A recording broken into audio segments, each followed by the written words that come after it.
Mr. Secretary General, Chairman, Ambassadors, and Your Excellencies, good afternoon. It is with great honor and humility that I accept the opportunity to speak before you. As a scholar, as an activist, and as a citizen, I am profoundly interested in the plight of the Palestinian people, as well as the broader ethical, moral, and political implications of their struggle for freedom and justice, as well as equality. As such, this annual convening represents a critical intervention. It also represents a site of possibility. On the other hand, it shows considerable irony. As you well know, this year marks the 70th anniversary of the Universal Declaration of Human Rights. This declaration is produced out of the rubble and contradictions of World War II, and it was intended to offer a clear ethical and moral outline of the basic rights and freedoms to which all human beings, irrespective of race, religion, class, gender, or geography, are entitled. This declaration, of course, has been far from perfect, both in design and in execution. Too often we have framed human rights through the lens of the West. We've viewed it through the gaze of colonialism, and we have assessed them through the limited prism of our own experiences. Simply put, the powerful have too often attempted to universalize their own particular and local values. Still, the Universal Declaration of Human Rights has offered us a flawed but functional starting point from which to articulate basic moral and ethical ambitions as global citizens. These ambitions have been particularly helpful when attempting to keep track of the vulnerable against the backdrop of imperialism, exploitative economic arrangements, white supremacy, patriarchy, and all the other entanglements of the modern nation state. For this reason, it is indeed ironic and sad that this year also marks the 70th anniversary of the Nakba, the great catastrophe in May 1948 that resulted in the expulsion, murder, and to date, permanent dislocation of more than 1 million Palestinians. For every minute that the global community has articulated a clear and lucid framework for human rights, the Palestinian people have been deprived of the most fundamental of them. While the Universal Declaration for Human Rights says that all people are, quote, born free and equal in dignity and rights, the Israeli nation state continues to restrict freedom and undermine equality for Palestinian citizens of Israel, as well as those in the West Bank and Gaza. At the current moment, there are more than 60 Israeli laws that deny Palestinians access to full citizenship rights, simply because they're not Jewish. From housing to education to family reunification, it is clear that any freedoms naturally endowed to all human beings are actively being stripped away from Palestinians through Israeli statecraft. While human rights promises the right to life, liberty, and security of person, Palestinians continue to live under the threat of random violence by Israeli military and police, disproportionate violence within the West Bank and Gaza, unprompted violence in the face of peaceful protest, and misdirected violence by an Israeli state that systematically fails to distinguish between civilians and combatants. While the Universal Declaration for Human Rights protects us against torture and cruel and inhuman or degrading treatment or punishment, Palestinians continue to be physically and psychologically tortured by the Israeli criminal justice system, a term I can only use with irony. As human rights groups around the world have noted, the use of solitary confinement constitutes a clear and indisputable form of torture. Yet in the West Bank, Palestinians are routinely subjected to solitary confinement and indefinite detention, often without any formal charges being filed. Last year, the Israeli Supreme Court ruled that physical torture in, quote, exceptional cases, including ticking time bomb situations, constitute acceptable means by which to engage in torture.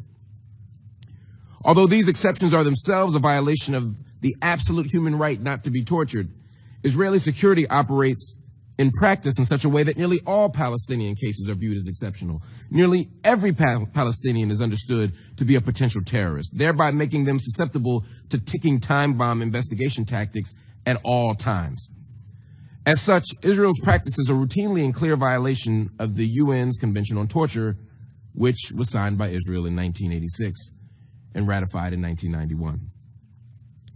While the Declaration of Human Rights insists that no one be subjected to arbitrary arrest, detention, or exile, Palestinians are routinely denied due process of law. West Bank Palestinians are regularly placed under administrative detention, a framework that allows them to be incarcerated for up to 6 months and can be extended after judicial review without being charged with a crime. The only thing needed for such outcomes is the ambiguous claim of a security threat, a claim used by the Israeli state at all times, at all costs, and for all reasons. Through this vagueness, Palestinians are routinely punished for their political views rather than any actual threat of violence. The Declaration of Human Rights insists that all humans are entitled to a, quote, fair and public hearing by an impartial tribunal. Israeli military courts, the exclusive adjudicator largely for West Bank residents, and in some cases Palestinian citizens of Israel, they have a conviction rate of more than 99%. That suggests that Palestinians are either more guilty than any other group in human history, or that the Israeli government is unwilling or incapable of offering fair and impartial trials for Palestinians. Declaration of Human Rights promises the right to freedom of movement and residence within the borders of each state, as well as the right to leave any country, including his own, and to return to said country. It is impossible to travel throughout historic Palestine and not see the blatant restriction of movement between cities in the occupied Palestinian territories, as well as inside the state of Israel. Standing checkpoints, temporary or flying checkpoints, annexation walls, and other security barriers prevent Palestinians from moving freely, both within areas legally designated by the Israeli government and co-signed by the Palestinian Authority under the terms of Oslo. But also we see in Gaza the restriction of movement that is so severe that it literally defines life in the area. I promise you that I will not exhaust all of my time by enumerating every human rights violation perpetrated by the Israeli government. These are well known and have been well documented by every credible human rights organization in the world. Rather, I would like to speak to you about the urgency of the current moment.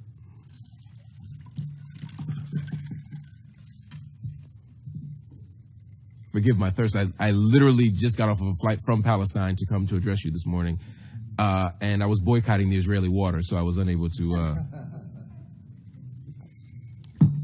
quench my thirst. But thank you for your indulgence, or for indulging me, rather. As we speak, the conditions on the ground for Palestinian people are worsening. In recent decades, the Israeli government has moved further and further to the right, normalizing settler colonialism and its accompanying logics of denial, destruction, displacement, and death.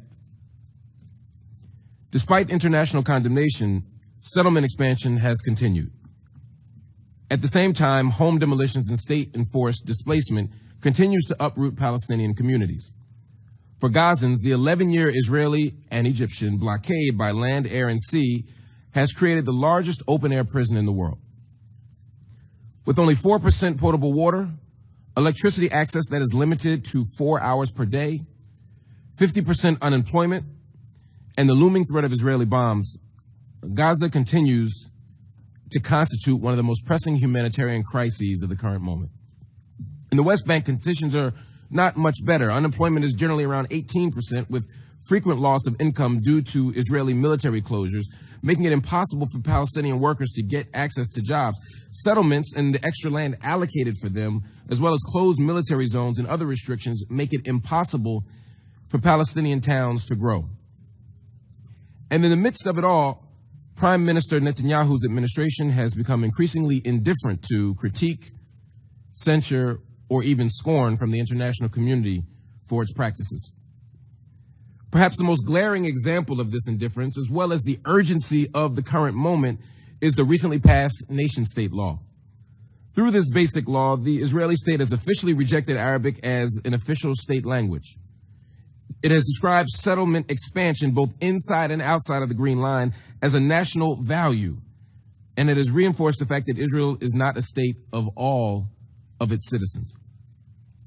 As an American, I am embarrassed that my tax dollars contribute to this reality.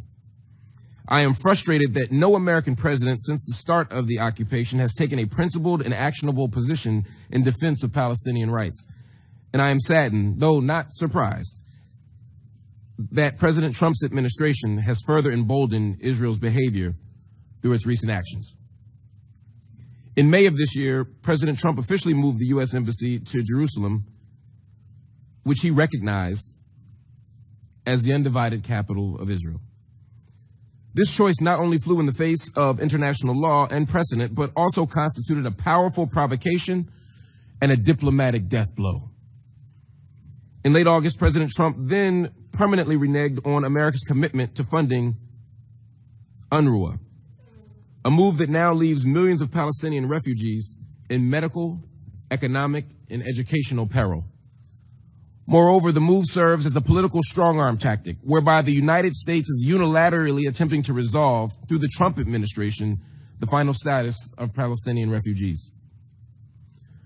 While President Trump's policies have been the most dramatic, it is important that I stress to you, to reiterate to you, that they are not wildly out of step with American policy. Cuts to UNRWA is an idea that has been raised in Washington for years, dating back at least to the George W. Bush administration. President Trump's decision to move the U.S. Embassy in Israel from Tel Aviv to Jerusalem caused enormous controversy, but he was merely implementing a bipartisan law Congress passed in 1995. And in so doing, he executed what has already been official United States policy and the fulfillment of a promise made by every United States president and presidential candidate, Democrat and Republican, for a very long time. With regard to the question of Palestine, Donald Trump is not an exception to American policy. Rather, Donald Trump is a more transparent and aggressive iteration of it. As I mentioned at the beginning of my remarks, the words offered today by everyone in this room are a necessary component of our resistance efforts. We need powerful, counterintuitive, dangerous, and courageous words. But we must also offer more than just words. Words will not stop the village of Khan al-Ahmar with its makeshift schools created by local Bedouin villagers. Words will not stop them from being demolished in violation of the Fourth Geneva Conventions. Words will not stop poets like Darin Tatur from being caged in Israeli jails, for having the audacity to speak the truth about the conditions of struggle on her own personal Facebook page. Words will not stop peaceful protesters in Gaza from being killed as they fight for freedom against Israel's still undeclared borders.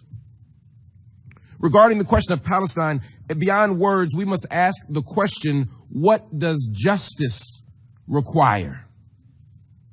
To truly engage in acts of solidarity, we must make our words flesh.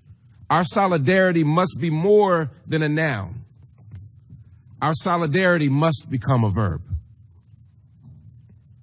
As a Black American, my understanding of action and solidarity action is rooted in our own tradition of struggle.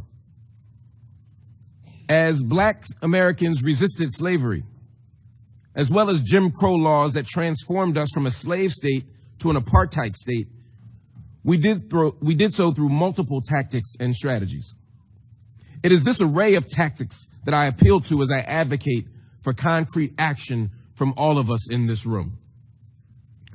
Solidarity from the international community demands that we embrace boycotts, divestment, and sanctions as a critical means by which to hold Israel accountable for its treatment of Palestinian people. This movement, which emerges out of the overwhelming majority of Palestinian civil society, offers a nonviolent means by which to demand a return to the pre-67 borders, full rights for Palestinian citizens, and the right of return as dictated by international law.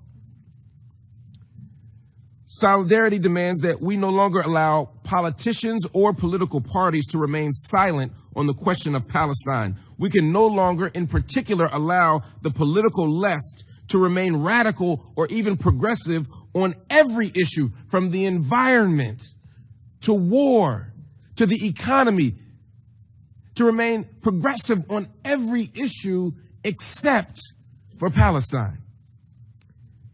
Contrary to Western mythology, black resistance to American apartheid did not come purely through Gandhian nonviolence. Rather, slave revolts and self-defense and tactics otherwise divergent from Dr. King or Mahatma Gandhi were equally important to preserving safety and attaining freedom. We must allow, if we are to operate in true solidarity with Palestinian people, we must allow the Palestinian people the same range of opportunity and political possibility. If we are standing in solidarity with Palestinian people, we must recognize the right of an occupied people to defend itself. We must prioritize peace. But we must not romanticize or fetishize it. We must advocate and promote nonviolence at every opportunity, but we cannot endorse a narrow politics of respectability that shames Palestinians for resisting, for refusing to do nothing in the face of state violence and ethnic cleansing. At the current moment, there is little reason for optimism. Optimism, of course, is the belief that good will inevitably prevail over evil, that justice will inevitably win out. In the course of human history, and certainly even in the course of the United Nations, there is no evidence of such a proposition. Optimism is unsophisticated. Optimism is immature. Optimism is what my students have when they take examinations that they did not study for. Some become quite religious at that time. But regardless of their strategies of optimism, the outcome is far from guaranteed or even likely. What I'm challenging us to do in the spirit of solidarity is not to embrace optimism, but to embrace radical hope. Radical hope is a belief that despite the odds, despite the considerable measures against justice and peace, despite the legacy of hatred and imperialism and white supremacy and patriarchy and homophobia, despite these systems of power that have normalized settler colonialism, despite these structures, we can still win, we can still prevail. One motivation for my hope in the liberation and ultimate self-determination of the Palestinian people comes in August of 2014. Black Americans were in Ferguson, Missouri, in the Midwest of the United States, protesting the death of a young man named Michael Brown, an unarmed African-American male who had been killed by a law enforcement agent. And as we protested, I saw two things that provided hope for the Palestinian struggle. One was that for the first time in my entire life of activism, I saw a sea of Palestinian people. I saw a sea of Palestinian flags in the crowd saying that we must form a solidarity project. We must struggle together in order to resist, because state violence in the United States and state violence in Brazil and state violence in Syria and state violence in Egypt and state violence in South Africa and state violence in Palestine are all of the same sort. And we finally understood that we must work together and not turn on each other, but instead turn to each other. And later that night, when the police began to tear gas us, Maryam Barghouti tweeted us from Ramallah. She, along with other Palestinian youth activists, told us that the tear gas that we were experiencing was only temporary. They gave us tips for how to wash our eyes out. They told us how to make gas masks out of T-shirts. They gave us permission to think and dream beyond our local conditions by giving us a transnational or a global solidarity project.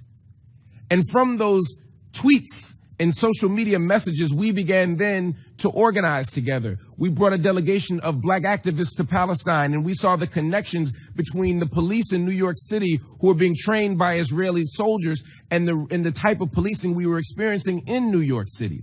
We began to see relationships of resistance, and we began to build and struggle and organize together. That spirit of solidarity, a solidarity that is bound up not just in ideology, but in action, is the way out.